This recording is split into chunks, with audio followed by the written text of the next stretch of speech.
Al tavolo del ricevimento nuziale. Mi presentò come solo un amico. La guardai negli occhi, sorrisi e dissi 4 parole che cambiarono tutto. Quello che accadde nei 4 minuti successivi lasciò tutti senza parole. Ma quello era solo l'inizio. Alcuni errori ti costano tutto. Mi chiamo Kenneth Pierce. Amico, chiamami Ken. Ho 45 anni. E fino a poco tempo fa gestivo uno stabilimento produttivo a Toledo, Ohio. Un buon lavoro, con un accordo di partecipazione agli utili che mi aveva sistemato bene. Avevo una moglie, Felicity, che gestiva un'attività artigianale online vendendo oggetti fatti a mano su Etsy. Stavamo insieme da 6 anni, sposati da 4. Lei aveva 2 figli da una relazione precedente, Connor, 14 anni, ed Emma, 11. Io avevo un figlio mio, Jake, 16 anni, che viveva con la mia ex moglie, Caroline, a Columbus. La cosa dei secondi matrimoni è che entri pensando di aver imparato dai tuoi errori. Sei più vecchio, più saggio, più attento. Stai allerta ai segnali d'allarme. Comunichi. Costruisci insieme. Felicity e io comprammo una casa a Mommy. Niente di speciale, ma solida. 3 camere da letto, un giardino decente, vicino a buone scuole per i suoi figli. L'aiutai a lanciare quel negozio su Etsy. Le anticipai $50.000 per comprare l'attrezzatura, le macchine per ricamo, i materiali all'ingrosso. Lei diceva che era un prestito. Io dicevo che era un investimento nel nostro futuro. Nessuna carta, solo fiducia. Sabato 16 settembre. Il matrimonio di sua cugina in una cantina boutique a 2 ore a sud, vicino a Sandusky. Un posto bellissimo, colline ondulate e sole di fine estate. Quella luce dorata che fa impazzire i fotografi. Felicity passò la mattina a prepararsi, appuntamento dal parrucchiere, trucco, tutta la produzione. Io indossai il mio abito blu scuro, lucidai le scarpe, recitai la parte. Guidammo insieme nella sua Honda parlando di nulla di importante. Il tempo, la playlist, se Connor avesse bisogno di nuovi tacchetti per il calcio. Sembrava a posto, felice, rideva persino alle mie battute. Mi toccò il braccio quando svoltai. Nessuna tensione, nessuna distanza, solo noi diretti a un evento di famiglia come una coppia normale. Arrivammo nel parcheggio di ghiaia verso le 3:30. La cerimonia era alle 4, ma Felicity voleva aiutare sua cugina con gli ultimi dettagli. Presi il regalo dal sedile posteriore. Una cornice d'argento che avevamo scelto insieme. E ci avviammo verso l'edificio principale.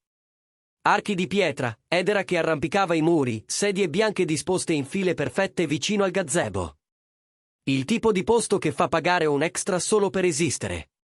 Fu allora che vidi il tavolo del ricevimento vicino all'ingresso. Lino bianco, libro degli ospiti, una donna con una clip e un sorriso che sembrava installato professionalmente.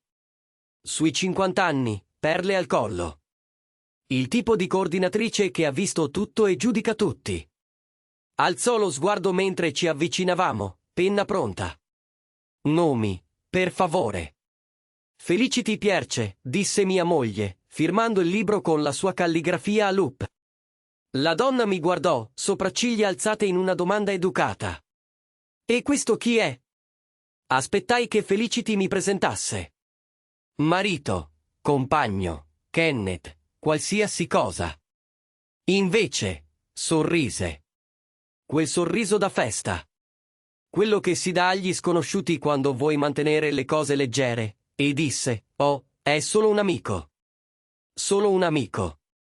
Le parole caddero tra noi come una pietra in acqua ferma. Sentii qualcosa spostarsi nel petto, qualcosa di freddo e definitivo. La guardai, aspettando la correzione, la risata, il sto scherzando, tesoro, ma lei si era già girata verso la donna, indicando qualcosa sulla piantina dei posti. Non urlai, non feci scena. Sorrisi lentamente e con intenzione, e dissi abbastanza forte perché tutti entro i 3 metri sentissero, in realtà, sono solo un ex. Poi mi girai e me ne andai. Sentii la sua voce dietro di me. Tagliente e improvvisa. Non vedo l'ora. Non aspettai. Passai oltre le file di sedie bianche. Oltre il quartetto d'archi che si stava scaldando, oltre il bar dove sistemavano i flute per lo champagne. Le mie scarpe scricchiolavano sul sentiero di ghiaia, ferme e regolari, e non guardai indietro nemmeno una volta. Il parcheggio sembrava un campo da football, lungo e infinito. Ma arrivai al mio camion, il F-150 che avevo guidato separatamente perché Felicity aveva detto che forse ci sarebbero servite 2 auto per le commissioni del weekend. Per fortuna ce l'avevo. Salì, accesi il motore e mi immettei sulla strada di campagna. Le mani erano ferme sul volante.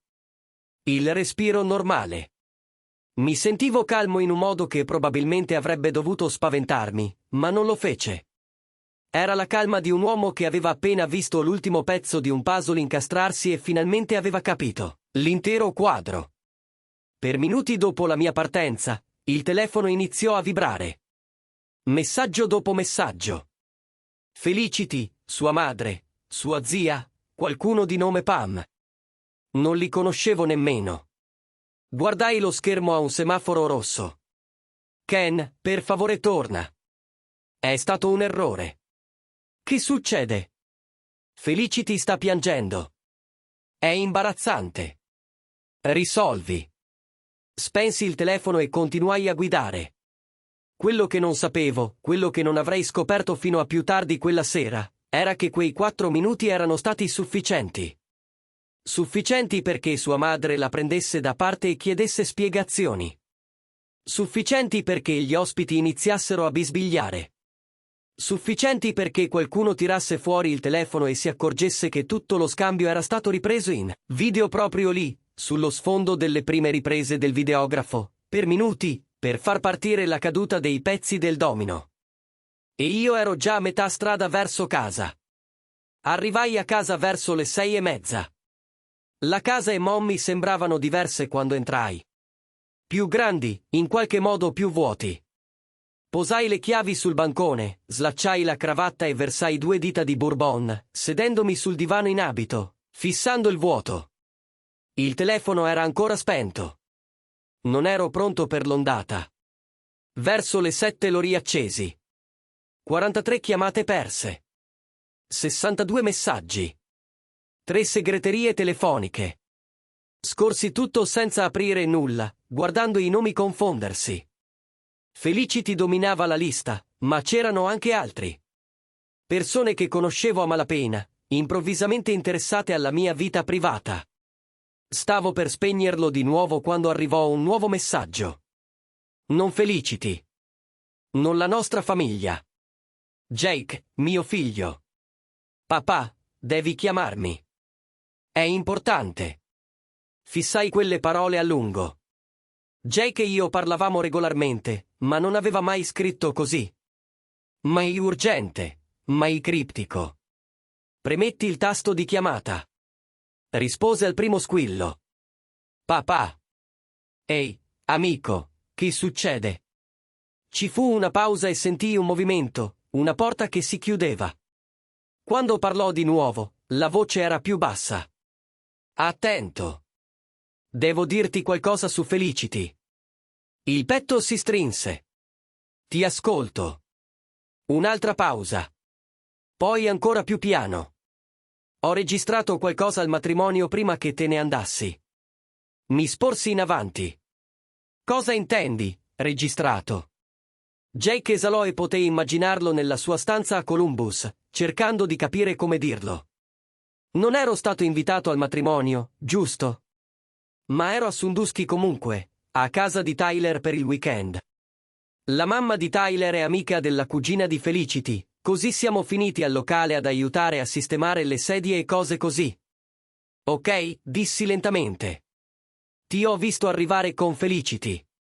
Volevo venire a salutare, ma poi l'ho vista parlare con un tipo vicino all'ingresso laterale prima della cerimonia, prima che arrivassi al tavolo del ricevimento. Il battito accelerò. Che tipo? Non so il nome.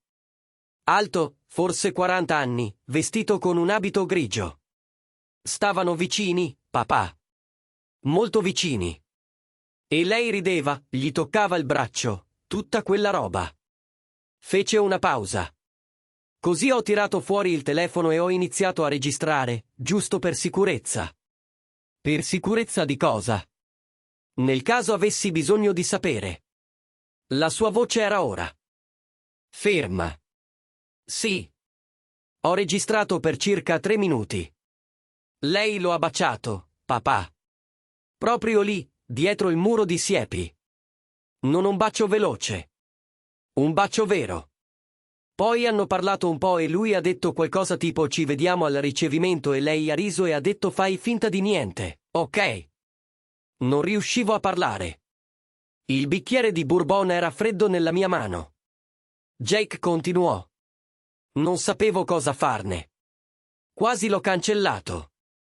Ma poi la mamma di Tyler ci ha detto cosa è successo al tavolo del ricevimento. Come sei uscito e tutti sono impazziti. E ho pensato che forse dovresti vedere questo. Mandamelo. Sei sicuro? Mandalo. 30 secondi dopo, il telefono esplose. Aprì il video. C'era lei, mia moglie, in quel vestito che l'avevo vista allacciarsi quella mattina, china verso un uomo che non avevo mai visto prima. Le loro voci erano deboli, ma abbastanza chiare. Il bacio durò 4 secondi. Quando si staccarono, lei gli sistemò la giacca, disse qualcosa che non potei sentire, e risero entrambi. Lo guardai 2 volte, poi lo salvai in 3 posti diversi. Papà, la voce di Jake mi riportò indietro. Stai bene? Sì, dissi, anche se non ero sicuro che fosse vero. Grazie per avermelo detto. Cosa farai? Guardai intorno al soggiorno, i cuscini che Felicity aveva scelto, il tavolino che avevo montato, la vita che avevamo costruito su supposizioni e promesse infrante. Lo sistemerò, dissi. Legalmente. La domenica mattina guidai verso Columbus. L'ufficio legale di Caroline si trovava in un brownstone restaurato vicino a German Village, il tipo di quartiere dove la gente paga di più per la storia. Ci ero stato esattamente 2 volte prima, entrambe per pratiche legali relative all'affidamento di Jake. Entrare di nuovo da quella porta fu strano, come fare un passo indietro e avanti allo stesso tempo. Lei mi aspettava nel suo ufficio, le tende mezze chiuse contro il sole mattutino, il caffè già freddo sulla scrivania. Caroline era uguale a 3 anni prima, quando avevamo firmato le carte del divorzio. Occhi acuti, taglio di capelli deciso, il tipo di donna che non perde tempo in convenevoli quando c'è lavoro da fare. Ken. Indicò la sedia di fronte a sé. Siediti. Raccontami tutto. Lo fei. Il matrimonio, la presentazione, il video che Jake mi aveva mandato. Tirai fuori il telefono e le mostrai la registrazione, osservando il suo volto rimanere perfettamente impassibile mentre Felicity baciava uno sconosciuto dietro Edgewall. Quando finì, Caroline si appoggiò allo schienale e incrociò le braccia. Sei sicuro di voler fare questo? Una volta iniziato, non si torna più alla normalità. La normalità è già finita, dissi. Voglio proteggere ciò che è mio. Lei annui lentamente. Bene, prima domanda. Di quali beni stiamo parlando? La sera prima avevo fatto una lista. Non riuscivo a dormire, così avevo scritto tutto su un blocco legale alle 2 di notte. La casa, pagata da mamma, del valore di circa 320.000. La proprietà sul lago vicino a Put-in Bay, ereditata da mio zio 4 anni fa, valutata attorno a 475.000. Il mio conto di partecipazione agli utili della fabbrica, poco più di 200.000. E c'è dell'altro. Caroline alzò un sopracciglio. Vai avanti. Ho iniziato a spostare soldi. Circa 18 mesi fa. Dopo che Felicity ha insistito per rifinanziare la casa e mettere entrambi i nomi sull'atto, qualcosa non mi tornava nel suo entusiasmo. Così ho aperto un conto offshore. Isole Cayman. Trasferisco piccole somme ogni mese, niente che possa far scattare allarmi. Ora ci sono circa 190.000. Intelligente. Caroline prese nota. Lei ha qualcosa a suo nome. Il suo negozio su Etsy.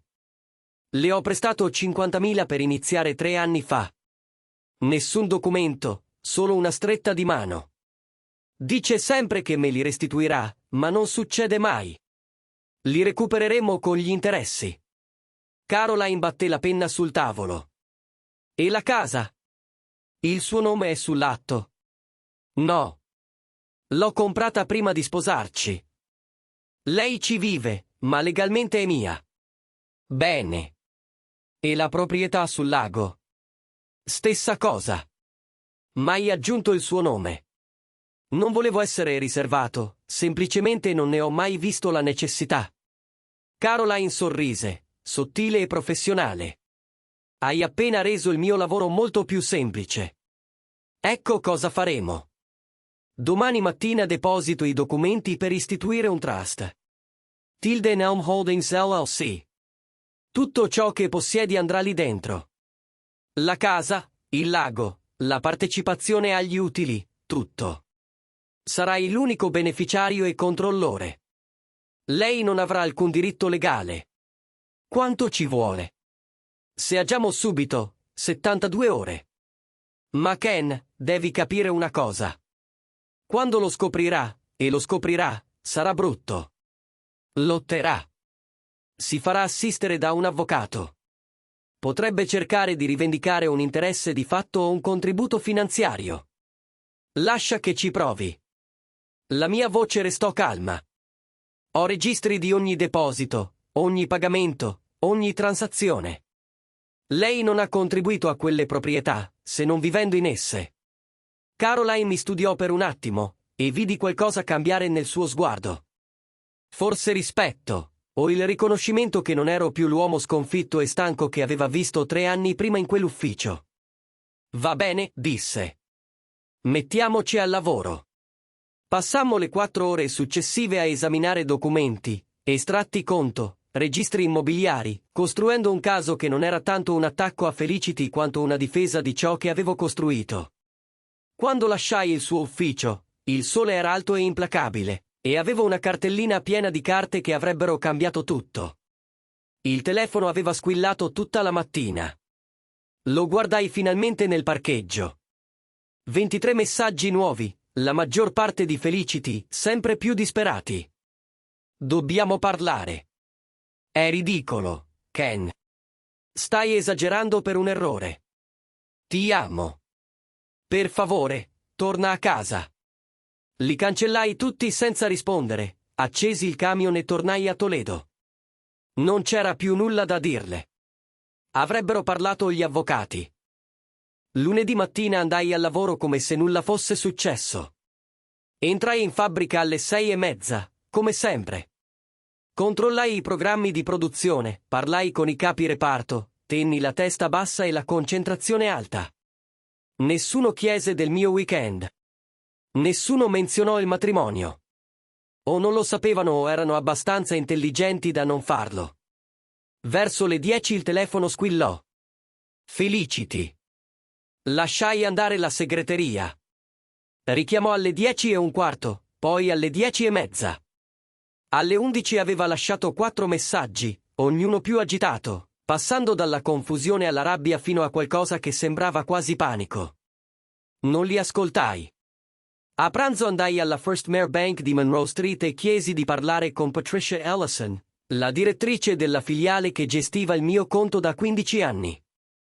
Mi conosceva, si fidava di me e, cosa più importante, capiva la discrezione. Ken mi strinse la mano e mi condusse nel suo ufficio. Come posso aiutarti? Devo recuperare i documenti di una transazione di 3 anni fa. Un assegno circolare che ho scritto a Felicity Hammond. Ora Felicity Pierce, 50.000. Patricia annui e aprì il computer. Prestito per l'attività, capitale iniziale per il suo negozio. Aveva detto che me li avrebbe restituiti entro 2 anni. Non è mai successo. Hai i documenti dei termini del prestito? No, era verbale. L'espressione di Patricia non cambiò, ma vidi un lampo di preoccupazione. complica le cose. Senza un accordo scritto, è la tua parola contro la sua. Lo so, ma ho comunque bisogno del documento della transazione. Data, importo, causale, se c'era. Digitò per un momento, poi girò il monitor verso di me. Eccolo. 12 settembre, 3 anni fa. Assegno circolare numero 7834. $50.000 intestati a Felicity Hammond. Causale, prestito per avvio attività. L'ho scritto io. Dissi, indicando la causale sul modulo originale. È la mia grafia, vero? Sì. Patricia stampò 2 copie e me le consegnò. Ken, se stai attraversando una separazione, devi congelare subito tutti i conti congiunti. Non ne abbiamo. Non li ho mai aperti. Lei sembrò sollevata. Bene. Ti risparmierà molti problemi. Ma devi sapere se ha accesso a carte di credito o linee di credito condivise a tuo nome. Potrebbe usarle per vendetta. Non ci avevo pensato. Cosa devo fare? Cancellare. Oggi, prima che ci pensi lei. Feci alcune telefonate dal suo ufficio. 3 carte di credito, tutte a mio nome, ma con Felicity come utente autorizzata. Cancellai il suo accesso a tutte, con effetto immediato. I rappresentanti chiesero se volevo chiudere completamente i conti. Dissi di sì. Quando lasciai la banca, Felicity aveva chiamato altre 6 volte. Tornai in fabbrica, parcheggiai nel solito posto e rimasi un attimo a fissare il telefono. Poi aprì il suo ultimo messaggio. Cosa hai fatto, Ken? Le carte non funzionano. Scrissi una frase e inviai. Parla con il tuo avvocato. Poi bloccai il suo numero. Quella sera Caroline chiamò. I documenti del trust sono stati depositati. Dalle 16 di oggi, tutto è bloccato. La casa, il lago, tutto. Lei non può toccare nulla. Quanto prima lo scoprirà. Probabilmente ha già capito che qualcosa non va. Le carte di credito glielo avranno fatto intuire, ma la notifica ufficiale arriverà con una lettera dal mio studio entro mercoledì. Bene. Ken, un'ultima cosa. Quei 50.000 che le hai prestato. Ho fatto qualche ricerca.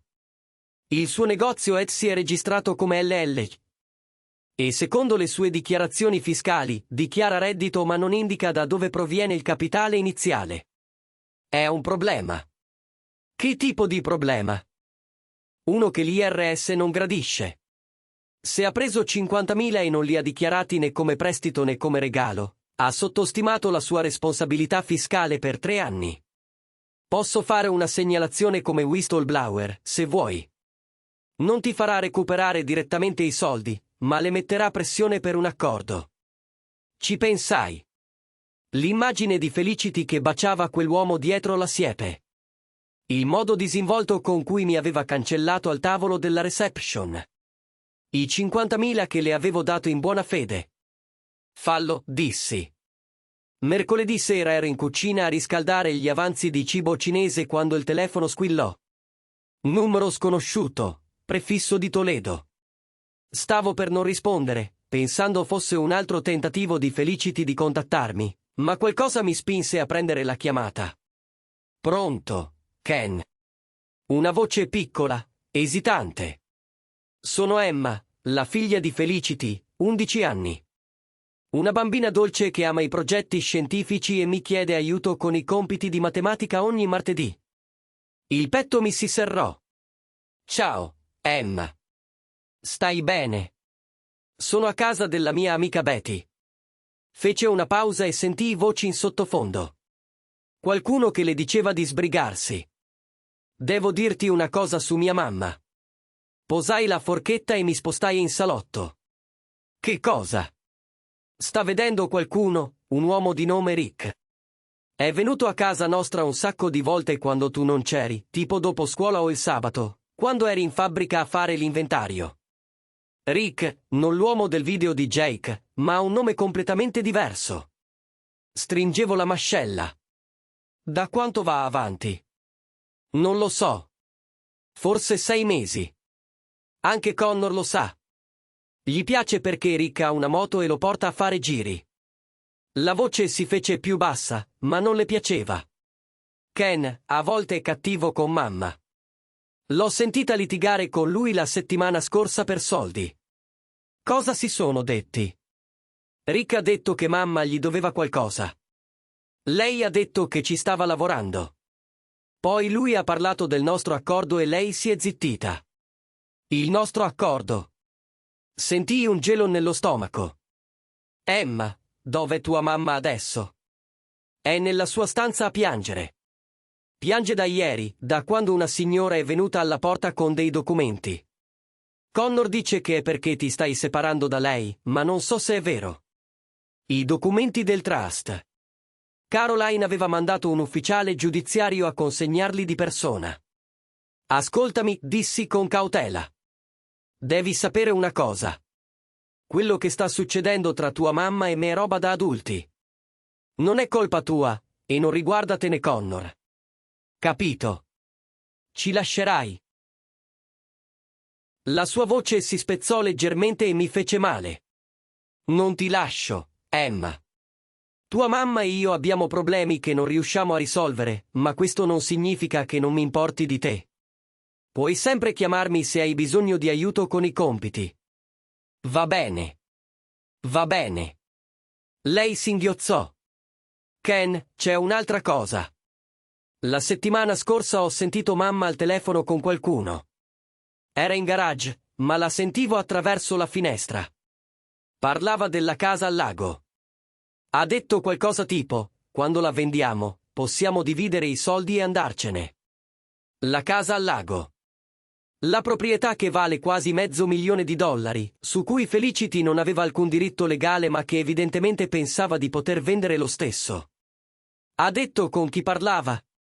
No, ma sembrava lo stesso tipo. Rick, credo. Chiusi gli occhi, ricomponendo il puzzle. Felicity aveva pianificato tutto questo. La relazione, la vendita di una proprietà che non le apparteneva, qualche truffa con un uomo che non avevo mai incontrato. L'introduzione al matrimonio non era stato un errore o una svista. Faceva parte di qualcosa di più grande. Emma, hai fatto bene a chiamarmi. Grazie. Sei arrabbiato con me? Neanche un po'. Sei una brava ragazza. Dopo aver chiuso, chiamai subito Caroline. Rispose al secondo squillo, sembrava stanca. Era quasi le 9 di sera. Ken, cosa succede? Abbiamo un problema. Felicity sta pianificando di vendere la casa al lago. Ha un fidanzato, un tipo di nome Rick, e stanno parlando di dividere i soldi. Caroline rimase in silenzio per un attimo. È tentata frode. Se provi a falsificare la tua firma o a vendere una proprietà che non possiedi, è un reato. Cosa faccio? Prima cosa, domani mattina chiamo l'ufficio del registro immobiliare della contea. Mettiamo un vincolo su quella proprietà così non può essere venduta senza il tuo consenso scritto esplicito. Secondo, aggiungo tutto questo alla nostra documentazione. Se sta complottando per commettere frode, questo rafforza molto il nostro caso. C'è di più. Dissi, secondo Emma, tutto questo va avanti da almeno 6 mesi. E c'è un altro uomo oltre a quello del video del matrimonio. Non è solo una relazione. È un modello. Ancora meglio per noi, disse Caroline con tono cupo. Peggio per lei. Dammi tutto quello che hai. Nomi, date, dettagli. Voglio seppellirla così in profondità che non vedrà la luce per anni. Avrei dovuto sentirmi male per questo, per distruggere la donna che avevo sposato, la madre di 2 bambini a cui ero affezionato. Ma tutto quello che provavo era un freddo, concentrato senso di determinazione. Aveva cercato di rubarmi. Ora avrebbe imparato quanto costava. Il giovedì pomeriggio, tornai a casa dal lavoro e trovai un pick-up nel vialetto. Targa dell'Ohio arrugginita intorno ai passaruota. Il tipo di camion che aveva visto 30 anni di lavoro onesto. Non lo riconobbi finché non si aprì la portiera del conducente e ne scese Robert Hammond. Il padre di Felicity, 73 anni, elettricista in pensione, il tipo di uomo che aggiusta le cose con le mani e non spreca parole. L'avevo incontrato forse 10 volte in 6 anni, soprattutto durante le feste. Era sempre stato educato ma distante, come se stesse riservando un giudizio. Robert, dissi, avvicinandomi al vialetto. Cosa ti porta qui? Dobbiamo parlare. La sua voce era roca, stanca. Hai qualche minuto? Sbloccai la porta d'ingresso e lo feci entrare. Rimase nell'atrio, guardandosi intorno come se stesse catalogando ogni dettaglio, poi mi seguì in cucina. Offrì un caffè. Scosse la testa. Sto in piedi. Grazie. Tirò fuori una busta dalla tasca della giacca e la posò sul bancone tra noi. È arrivata a casa mia ieri da uno studio legale di Columbus. Riconobbi l'intestazione di Caroline prima ancora che la aprisse. Avviso di vincolo, disse Robert con tono piatto.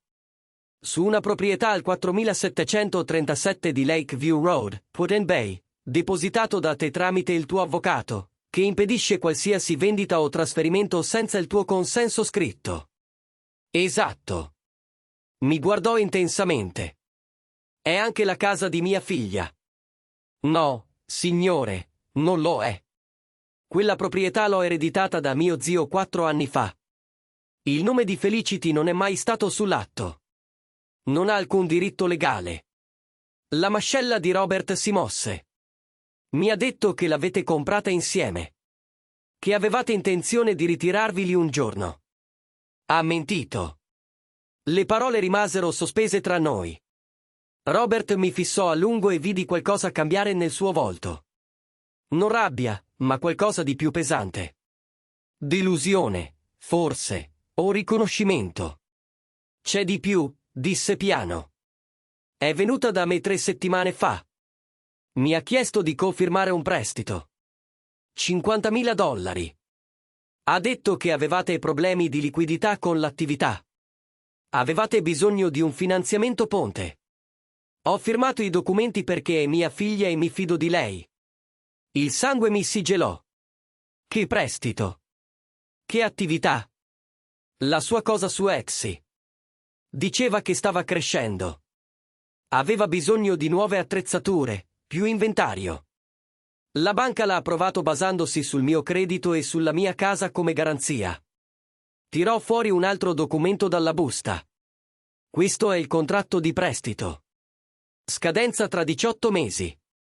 Se non viene pagato, prendono la mia casa. Presi il foglio e lo scorsi. First National Bank, $50.000. Robert Hammond indicato come mutuatario principale. Felicity Pierce come secondaria. La garanzia era la casa di Robert in Oregon, una piccola abitazione in stile ranch che aveva pagato 20 anni fa. Ti ha detto a cosa servivano i soldi? Specificamente, nuove macchine per ricamo, marketing, espansione dell'attività. La voce di Robert era piatta. Ma non è a quello che servivano, vero? Non lo so, dissi onestamente, ma posso scoprirlo. Tirai fuori il telefono e chiamai Caroline. Misi in viva voce così Robert poté sentire. Ken, rispose. Ho bisogno che tu cerchi i documenti di un prestito commerciale fatto da Felicity Pierce 3 settimane fa. First National Bank, $50.000. Suo padre ha confermato. La sua casa è garanzia. Caroline rimase in silenzio per un attimo. Dammi un'ora. Mentre aspettavamo, Robert si sedette al tavolo della cucina, sembrava più piccolo di quanto l'avessi mai visto. È la mia unica figlia, disse dopo un po'. Sua madre è morta quando Felicity aveva 16 anni. L'ho cresciuta da solo. Ho fatto doppi turni per mandarla al college comunitario. Pensavo di aver fatto il possibile per lei. Non è colpa tua, vero? Mi guardò. Forse le ho lasciato fare troppo. Ho trovato scuse quando sbagliava. Il suo primo matrimonio, come è finito, ho dato la colpa al tipo. Mi dicevo che Felicity meritava di meglio. Ora mi chiedo se ho visto solo quello che volevo vedere. Il mio telefono squillò. Caroline, non ti piacerà. Ha detto che il prestito è stato approvato 2 settimane fa. I soldi sono stati erogati giovedì scorso. Ho controllato i suoi conti aziendali, le registrazioni pubbliche.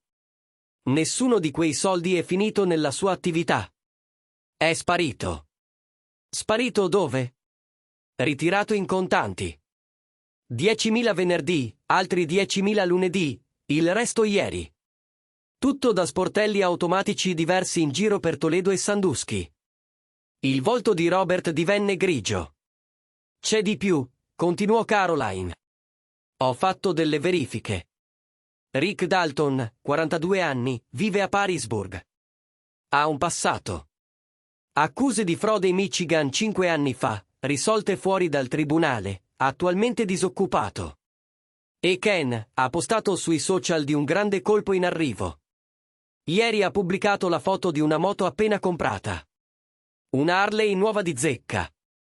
$15.000. Guardai Robert. La mia ragazza gli ha dato i miei soldi, disse piano. La mia casa.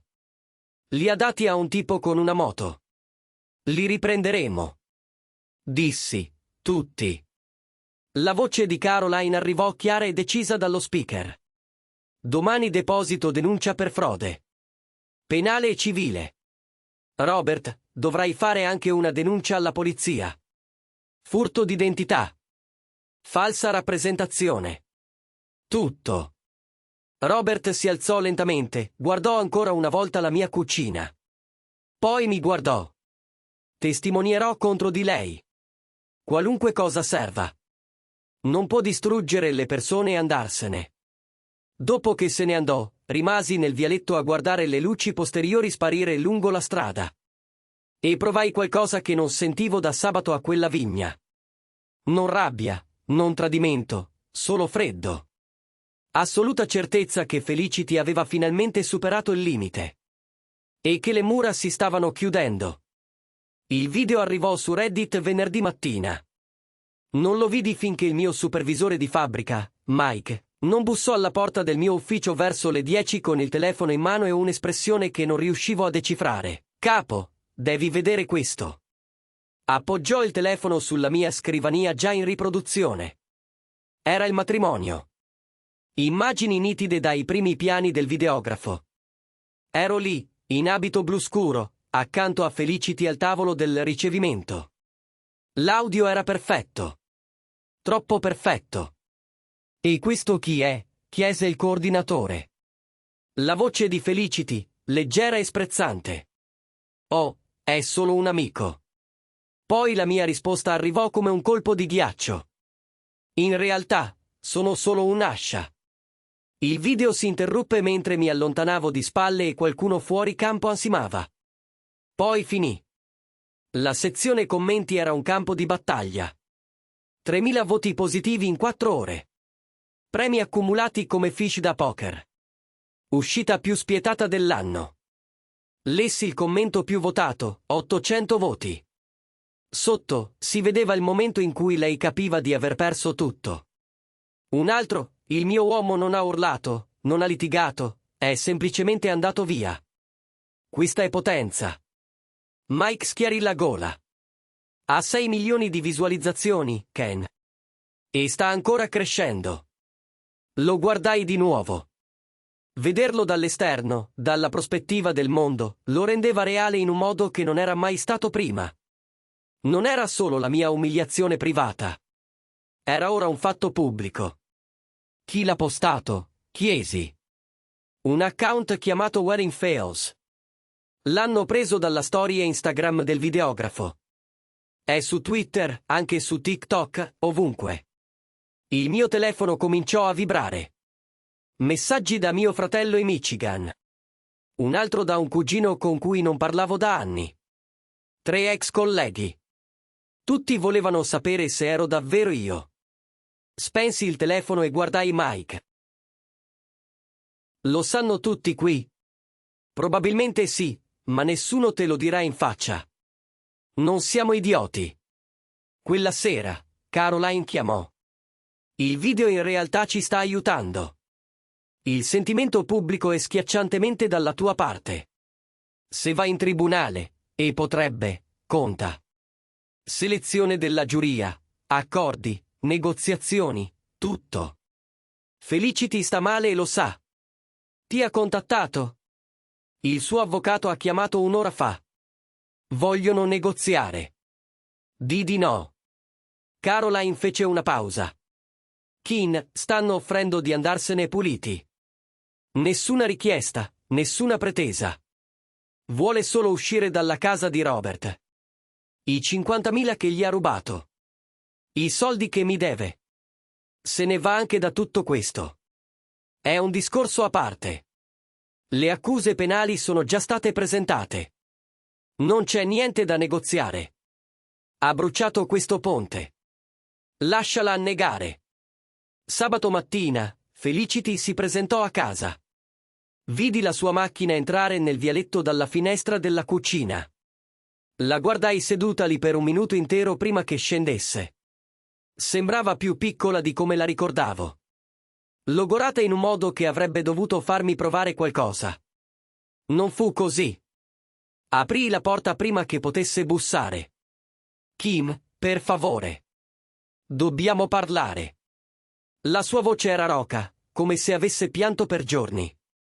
No, non dobbiamo. Il tuo avvocato può parlare con il mio. Ho fatto un errore al matrimonio. Ho avuto un attimo di panico. La coordinatrice mi ha messa in difficoltà e ho detto la cosa sbagliata. Non hai fatto un errore, Felicity. Hai detto la verità. Ero solo un'amica per te. Comoda, utile, ma non degna di essere rivendicata. Si avvicinò. Non è giusto. Ti amavo. Ti amo ancora. Ami la mia casa, i miei soldi, la mia stabilità. Non mi amavi. Tenni la voce calma e fattuale. E anche se lo avessi fatto, non importa più. Hai rubato a tuo padre. Hai pianificato con Rick di vendere proprietà che non ti appartengono. Hai preso $50.000 da me 3 anni fa e non li hai mai restituiti. Il suo volto divenne pallido. Come fai a saperlo? So tutto. Felicity, la relazione, il prestito, il piano con Rick, tutto. Rick non è niente. È solo qualcuno con cui ho parlato un paio di volte. Non significava nulla. Allora perché gli hai dato $15.000 dei soldi di tuo padre per comprare una moto? Indietreggiò davvero di un passo. Non l'ho fatto. I movimenti bancari non mentono. Né le telecamere degli sportelli automatici. Né tuo padre, che lunedì presenterà le accuse contro di te. La compostezza di Felicity si spezzò. Hai messo contro di me mio padre. Non ho dovuto farlo. L'hai fatto tu stessa quando hai messo a rischio la sua casa per uno che va in moto. Cominciò a piangere allora. Lacrime vere che le scorrevano sul viso. Per favore, Ken. Sistemerò tutto. Restituirò a tutti. Solo non farli processare. Non è più una mia decisione. Hai fatto questo letto. Ora devi dormirci. Feci un passo indietro e chiusi la porta. Rimasi ad ascoltare i suoi singhiozzi dall'altra parte, aspettando che arrivasse il senso di colpa. Non arrivò mai. 3 mesi dopo, ero in aula a Lucas County a guardare l'avvocato di Felicity cercare di salvare quel che restava del suo caso. Non andava bene. Caroline aveva costruito un caso inattaccabile. Movimenti bancari che dimostravano il prestito di $50.000 a Felicity, con il mio promemoria scritto a mano. Il video di Jake che la riprendeva mentre baciava uno sconosciuto al matrimonio. La testimonianza di Emma su Rick Dalton nelle conversazioni sulla vendita della casa al lago. Le accuse di frode di Robert e la documentazione del prestito che lei aveva preso a suo nome. Il giudice, una donna sui 60 anni di nome Patricia Kendrick, aveva un volto che aveva visto ogni bugia che il sistema legale potesse produrre. Non era impressionata. Signorina Pierce, disse il giudice Kendrick, guardando sopra gli occhiali da lettura, chiede a questo tribunale di concederle una quota di proprietà che non ha mai posseduto legalmente, basandosi su quello che lei sostiene essere un accordo implicito di partnership. È corretto. L'avvocato di Felicity, un giovane di nome Phillips che sembrava appena uscito dalla facoltà di legge, si alzò. Sì, vostra onore. La mia cliente ha contribuito alla famiglia, ha cresciuto i figli, ha supportato la carriera del signor Pierce. Ha contribuito finanziariamente all'acquisto della casa e della proprietà al lago. Phillips esitò. Non direttamente, ma ha contribuito all'eredità della proprietà al lago. No, vostra onore, ma la convivenza matrimoniale è durata 4 anni, durante i quali il signor Pierce ha mantenuto la proprietà separata di tutti i beni principali. Ha istituito un trust legale e ha documentazione che mostra prestiti per un totale di $50.000 mai restituiti. Il giudice Kendrick posò i documenti. Non vedo alcuna partnership qui. Avvocato, vedo qualcuno che ha vissuto nella casa di un altro e ora vuole metà di tutto. Felicity strinse il bordo del tavolo, le nocche bianche, continuò il giudice. Inoltre, le accuse penali presentate dal signor Robert Hammond per frode e appropriazione indebita dipingono un quadro preoccupante dell'etica finanziaria della sua cliente. Anche se è un caso separato, influenza certamente la credibilità della sua cliente agli occhi di questo tribunale. Phillips tentò un'ultima volta. Vostra onore, la mia cliente ha commesso un errore a un matrimonio di famiglia. Una frase mal scelta non dovrebbe distruggere il suo futuro finanziario. Non si tratta di una frase, avvocato. Si tratta di un modello di comportamento. Le prove mostrano inganno deliberato, manipolazione finanziaria e, nel caso del signor Hammond, possibile abuso di anziani. Il giudice Kendrick guardò direttamente Felicity. Signorina Pierce, decido a favore del convenuto. Lei non ha alcun diritto sulla casa, sulla proprietà al lago o sui beni finanziari del signor Pierce. Inoltre, le ordino di restituire il prestito di $50.000 entro 18 mesi con un interesse calcolato al 6% annuo. Il mancato rispetto comporterà il pignoramento dello stipendio. Il volto di Felicity si contorse. Phillips le mise una mano sulla spalla, iniziò a dire qualcosa, ma lei lo scosse via e si alzò. Non è giusto, disse, con la voce tremante. Gli ho dato 6 anni della mia vita. L'espressione del giudice Kendrick non cambiò. E lui ti ha dato una casa, supporto finanziario e fiducia che hai tradito. Abbiamo finito qui. Fuori dal tribunale, Caroline camminò al mio fianco verso il parcheggio. È stato il più pulito possibile. Non ha nulla, Ken. Il caso penale con suo padre è ancora in corso, ma non è più un tuo problema. E il giudizio per i 50.000? Probabilmente farà bancarotta. Anche se lo fa, l'aspetto frode potrebbe renderlo non estinguibile. In ogni caso, hai il giudizio registrato. Caroline si fermò alla sua macchina. Come ti senti? Ci pensai. Sollevato. È finalmente finita. Non proprio. C'è un'ultima cosa. Tirò fuori una cartellina dalla borsa. Jake ha parlato con sua madre della custodia. Il cuore mi balzò. E allora? Vuole vivere con te a tempo pieno. Ne ha già parlato con me. Pensa sia la cosa migliore, dato tutto quello che è successo. Dice che hai dimostrato di essere stabile, responsabile, qualcuno su cui può contare. Presi la cartellina, la aprii. Documenti per la modifica della custodia già compilati a metà. È seria, chiesi. Molto seria. Firma questi e Jake si trasferisce il mese prossimo. 14 mesi dopo quel matrimonio, ero in cucina a preparare la colazione mentre Jake sedeva al bancone a fare i compiti di calcolo. Si era trasferito la scorsa primavera e la casa ora sembrava diversa. Piena, giusto, papà? Hai visto il mio libro di fisica? Chiamò dal soggiorno. Controlla nello zaino. L'hai lasciato sul divano. Apparve un attimo dopo, libro in mano. Trovato. Grazie. Emma scese le scale, zaino sulla spalla. Da quando la custodia era stata definita, veniva a stare da me un weekend sì e uno no. Connor aveva scelto di stare con Felicity a tempo pieno, e non avevo insistito, ma Emma aveva chiarito la sua scelta. Buongiorno, Keen, disse, prendendo un waffle dal tostapane. Buongiorno, piccola. Hai dormito bene? Sì, puoi aiutarmi con il progetto di scienze più tardi? Assolutamente. Ci lavoriamo dopo pranzo. Il mio telefono vibrò. Messaggio da Caroline Whitmore. Caffè questa settimana. Vuole discutere qualcosa? Ultimamente prendevo più spesso un caffè con Caroline. Era iniziato come consulenze legali sulla custodia di Jake, ma da qualche parte lungo la strada era diventato altro. Qualcosa che somigliava sospettosamente a un appuntamento, anche se nessuno dei due aveva mai pronunciato la parola ad alta voce. Giovedì va bene. Risposi. Perfetto. Alle 10. Quel posto vicino al mio ufficio. Jake alzò lo sguardo dai compiti, sorrise. Quella Caroline, fatti gli affari tuoi. Stai sorridendo al telefono, papà. È sicuramente Caroline.